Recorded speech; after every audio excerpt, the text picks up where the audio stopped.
눈을 찌른 화가, 귀를 자른 화가. 예술가에게 치명적인 것은 무엇인가? 한 남자가 자신의 눈을 찌릅니다.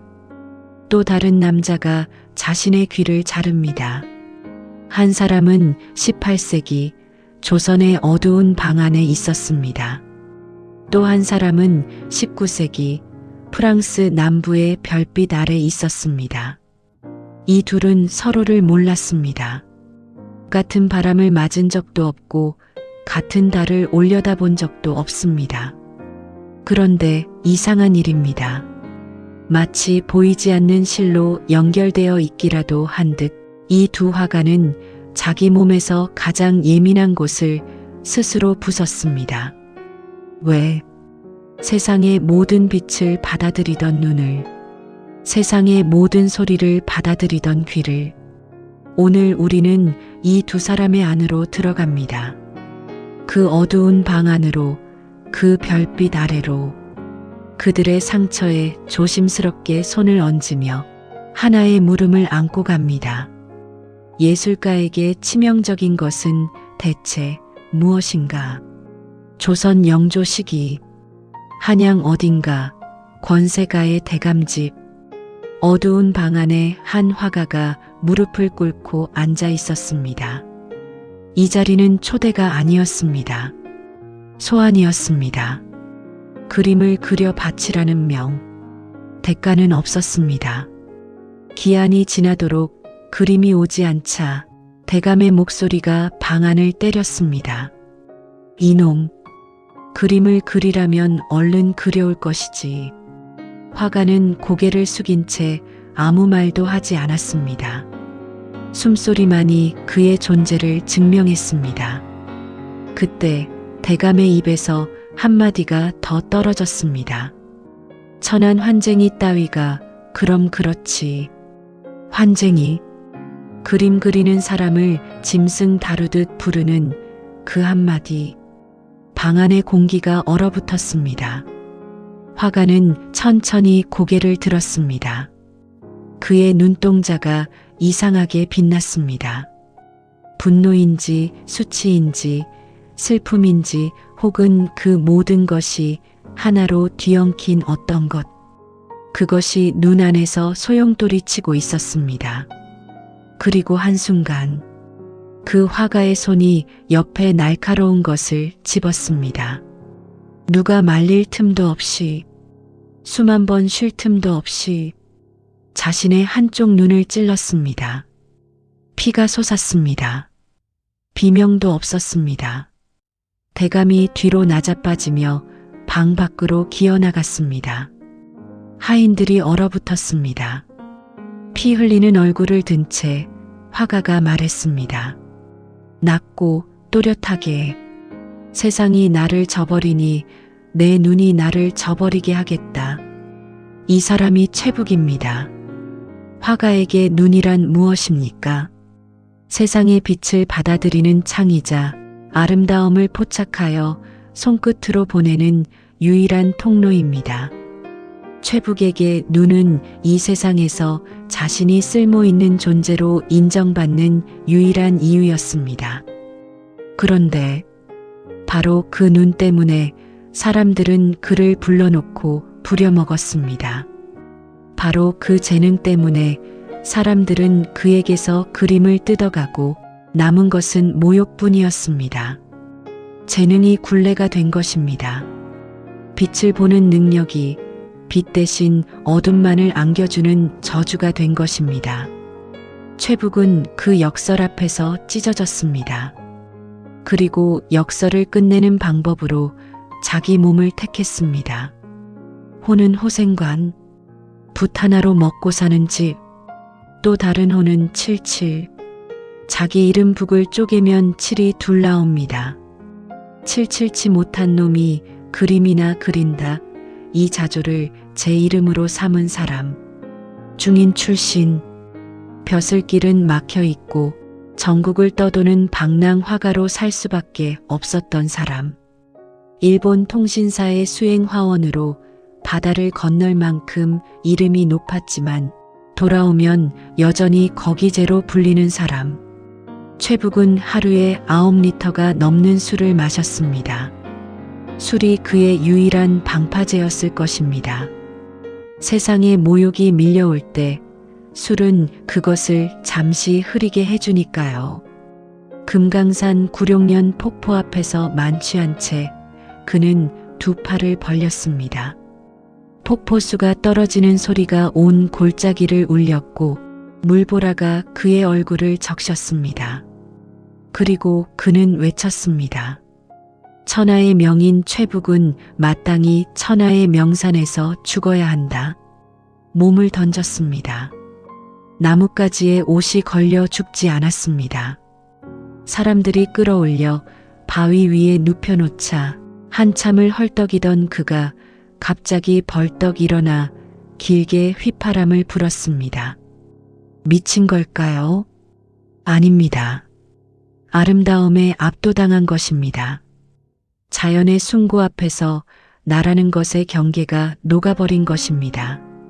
자아가 사라지는 경험, 자연과 하나가 되는 순간, 그것은 광기가 아니라 황홀경입니다.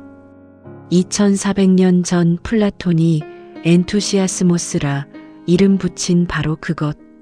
신이 안에 들어와 있는 상태, 예술가만이 닿을 수 있는 위험하고도 눈부신 경지. 이제 시선은 바다를 건너갑니다. 시간은 100여 년 뒤로 흐릅니다. 1888년 12월 23일 프랑스 남부 작은 도시 아르. 밤입니다. 바람이 차갑습니다. 노란 집의 불빛 아래 빈센트 반 고흐의 손에 면도칼이 들려 있습니다. 그는 왼쪽 귀의 아랫부분을 잘라냅니다. 천으로 감쌉니다. 핏자국이 번집니다. 그것을 어떤 여인에게 건넨 뒤 집으로 돌아와 쓰러집니다. 다음 날 아침 경찰이 피 웅덩이 속에 누운 그를 발견했습니다. 이 밤에 무엇이 무너진 것일까요? 2달 전으로 돌아갑니다. 그의 10월, 고흐가 긴 시간 기다리던 사람이 왔습니다.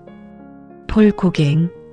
고흐가 흠모하던 화가이자 함께 남프랑스의 예술가 유토피아를 꿈꾸던 유일한 사람. 고흐는 이 남자를 막기 위해 해바라기를 그렸습니다. 노란 집의 작은 방을 닫고 벽에 그림을 걸고 꽃을 놓았습니다. 마치 오래 그리워한 사람을 맞이하듯, 아니, 어쩌면 마지막 구원의 손을 기다리듯. 그러나 고갱이 도착한 순간부터 균열이 시작되었습니다. 고갱은 고흐의 그림을 보며 말했습니다. 눈앞의 것을 그대로 베끼지 마라. 기억으로, 상상으로 그려라. 고흐는 받아들일 수 없었습니다. 나는 내 눈앞의 것을, 이 빛을, 이 색을, 이 떨림을 통과해서만 진실에 도달할 수 있다. 이것은 기법의 차이가 아닙니다. 영혼의 방향이 다른 것입니다. 고흐에게 그림이란 세상과 피부를 맞대는 행위였고 고갱에게 그림이란 세상에서 멀어지는 행위였습니다. 같은 지붕 아래에서 같은 풍경을 보면서도 두 사람은 완전히 다른 우주를 살고 있었습니다. 62일. 그것이 두 사람에게 주어진 시간의 전부였습니다. 12월 23일 밤 격렬한 다툼. 그리고 고갱의 한마디. 나는 떠나겠다. 고흐에게 그 문장은 문장이 아니었습니다. 그것은 세계의 붕괴였습니다. 자기가 꿈꿔온 모든 것이 산산이 부서지는 소리였습니다. 예술가 공동체라는 마지막 희망. 이 세상에 나를 이해하는 사람이 있다는 마지막 믿음. 그것이 가버렸습니다. 동생에게조차 짐이 되고 있다는 죄책감이 있었습니다. 800점을 그리고도 아무도 사지 않는다는 현실이 있었습니다. 미친 네덜란드인이라는 조롱이 있었습니다. 외로움이 있었습니다. 실패가 있었습니다.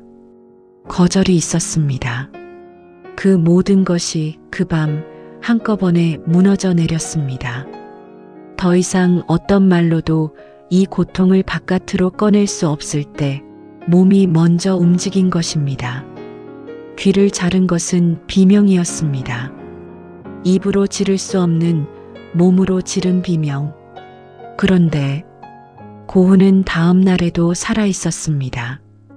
그리고 붓을 들었습니다. 붕대를 감은 채 자화상을 그렸습니다. 파이프를 물고 정면을 응시하며 마치 아직 여기 있다고, 아직 끝나지 않았다고 자기 자신에게 말하듯. 그리고 그 뒤로 별이 빛나는 밤이 태어납니다. 아이리스가 피어납니다. 사이프러스 나무가 불꽃처럼 타오릅니다. 미술사에서 가장 눈부신 작품들이 바로 이 상처의 이후에서 피어난 것입니다. 이 두 사람 사이에는 100여 년의 시간과 대륙 하나가 놓여 있습니다. 그런데 마치 거울처럼 서로를 비춥니다. 둘 다 살아있는 동안 사랑받지 못했습니다. 최북은 조선 팔도에 이름이 울릴 만큼 뛰어난 화가였지만 그에게 돌아온 것은 천한 환쟁이라는 말과 정당한 데가 없는 착취뿐이었습니다. 고흐는 2000점에 가까운 작품에 자기 영혼을 남김없이 부었지만 세상은 그를 실패자로, 미치광이로, 짐으로만 보았습니다. 자기 안에 가장 깊은 것을 꺼내어 세상에 내밀었는데 아무도 알아보지 못할 때, 그것을 내미는 손을 걷어차일 때 예술가의 영혼에서 무언가가 부러집니다. 부러진 것이 다시 붙지 않을 만큼 깊이 부러집니다. 최북의 기행을 다시 봅시다. 그림을 그려준 뒤 상대가 값을 너무 적게 매기면 그는 그 자리에서 그림을 찢어버렸습니다. 값을 너무 많이 매기면 안목 없는 바보라 비웃었습니다. 한 번은 어떤 부잣집에 갔는데 하인이 최 직장 어르신이 오셨습니다. 하고 알렸습니다. 관례적으로 붙인 호칭이었지만 최북은 발끈했습니다. 내가 언제 직장을 했느냐? 차라리 정승이라 불러라. 언제 정승이 되셨습니까? 직장이었던 적도 없으니 정승이라 하나 직장이라 하나 다 헛소리 아닌가. 그리고 주인을 만나지도 않고 돌아서 나갔습니다. 사람들은 이것을 미친 행동이라 했습니다. 그러나 이것은 미친 것이 아니었습니다. 이것은 울부짖음이었습니다. 내 예술을 제대로 볼 줄 모르는 세상에 대한, 내 존재를 인간으로 대하지 않는 세상에 대한 온몸으로 지르는 비명이었습니다. 고갱에게 버림받은 고흐의 비명이 귀에서 흘렀듯이 양반에게 짓밟힌 최북의 비명은 눈에서 흘렀습니다. 같은 비명입니다. 다만 출구가 달랐을 뿐. 플라톤은 파이드로스에서 이런 말을 합니다. 진정한 시인이란 이성으로 시를 짓는 자가 아니라 뮤즈에게 사로잡혀 제 정신을 잃은 채 무언가가 자신을 관통하여 흘러나오도록 내맡기는 자라고. 그 상태를 플라톤은 신적인 광기라 불렀습니다. 세상 사람들이 보기에는 미쳐 보이지만 실은 신의 숨결이 그를 통해 흐르고 있는 것이라고. 최북이 폭포 앞에서 두 팔을 벌리고 떨어진 것. 고흐가 별 아래 밤새 서서 온몸을 떨며 붓을 휘두른 것. 그것은 미침이 아닙니다. 아름다움에 압도당한 것입니다. 세상의 숭고함이 한 인간의 작은 몸 안에 들어왔는데 그 몸이 그것을 감당할 수 없어 터져나온 것입니다. 고흐는 동생에게 보낸 편지에 이렇게 적었습니다. 나는 별을 볼 때면 언제나 꿈을 꾸게 된다. 별빛이 그의 눈으로 들어와 가슴을 지나 팔을 타고 붓끝에서 캔버스 위로 흘렀습니다. 그것이 별이 빛나는 밤입니다. 미친 사람의 하늘이 아닙니다. 너무 많이 느끼는 사람이 보는 진짜 하늘입니다. 감정이 너무 강렬해서 세상의 형태 자체가 소용돌이치는 사람이 보는 가장 정직한 밤하늘입니다. 그런데 이 신적인 황홀경에는 대가가 있습니다. 신에게 가까이 간 자는 인간에게서 멀어집니다. 최북은 평생 어디에도 머물지 못했습니다. 가족도 집도 직책도 없이 붓 하나를 짊어지고 떠돌았습니다. 말년에는 남은 한쪽 눈마저 희미해져 반안경을 끼고 화첩에 얼굴을 파묻듯 그려야 했습니다.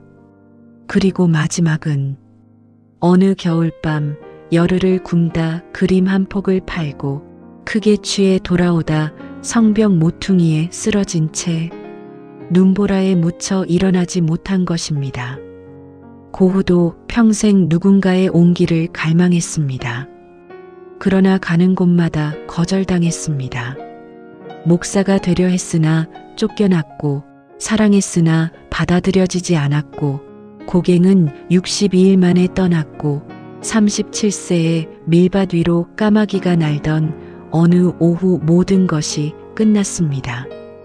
예술가의 고독은 보통의 외로움과 다릅니다.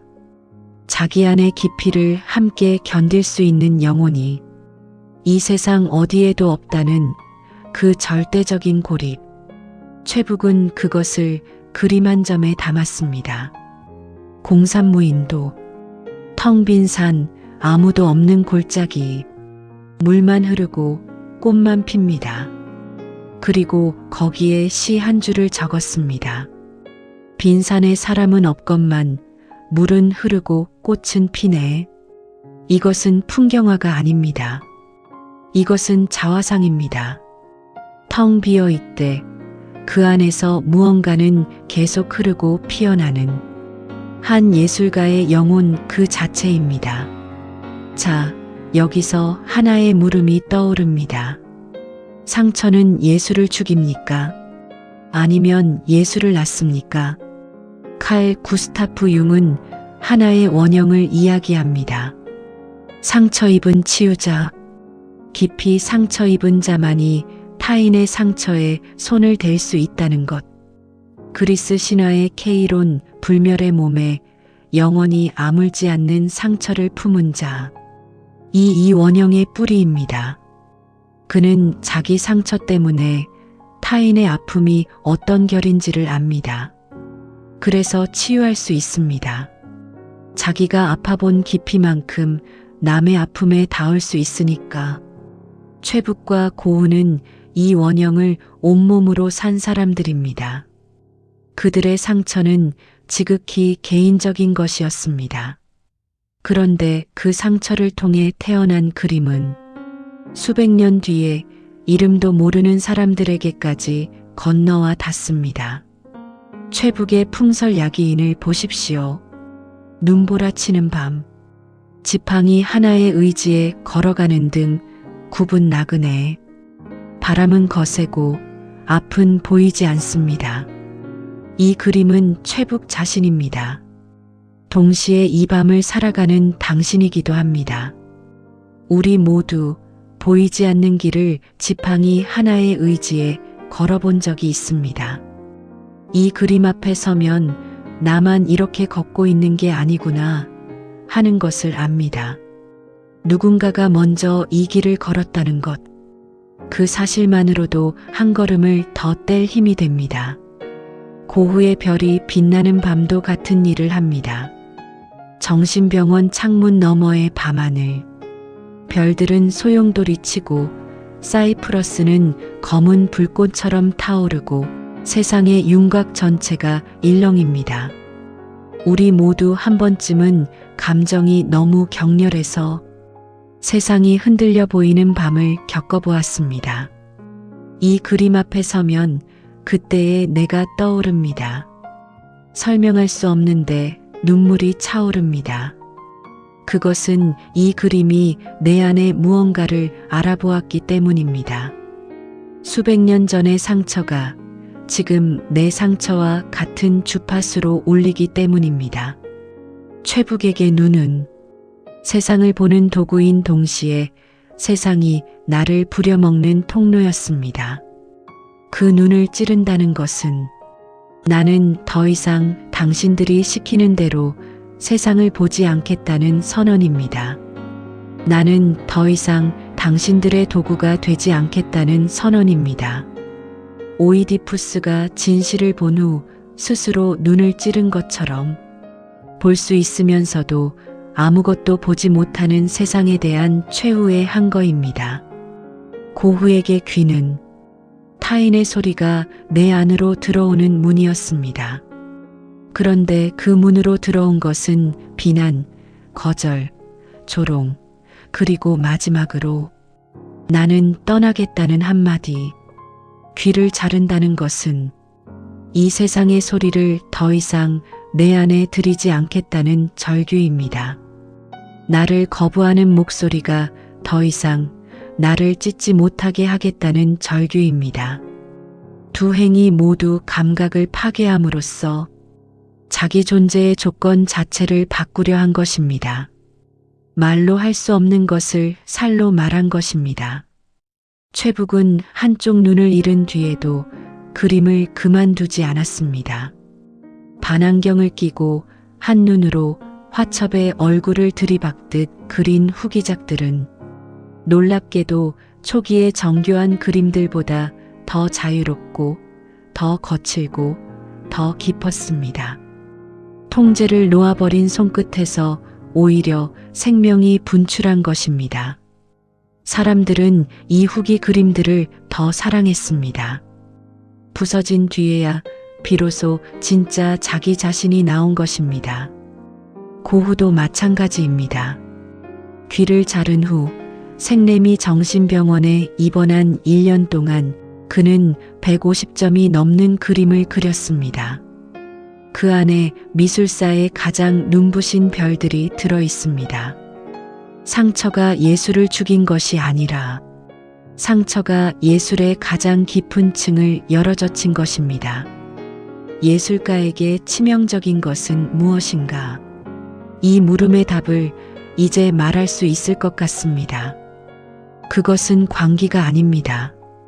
그것은 외로움만도 아닙니다. 예술가에게 진정으로 치명적인 것은 자기 안의 가장 깊은 곳에서 길어올린 것을 세상에 내밀었는데 아무도 그것을 알아보지 못할 때, 그 손을 아무도 잡아주지 않을 때, 거기서 시작되는 절망. 그것이 치명적입니다. 그리고 그럼에도 가장 경이로운 것은 이것입니다. 그들은 붓을 놓지 않았습니다. 최북은 눈을 잃고도 그렸습니다. 고흐는 귀를 잃고도 정신병원 침대에서 일어나서도 매일 캔버스 앞에 섰습니다.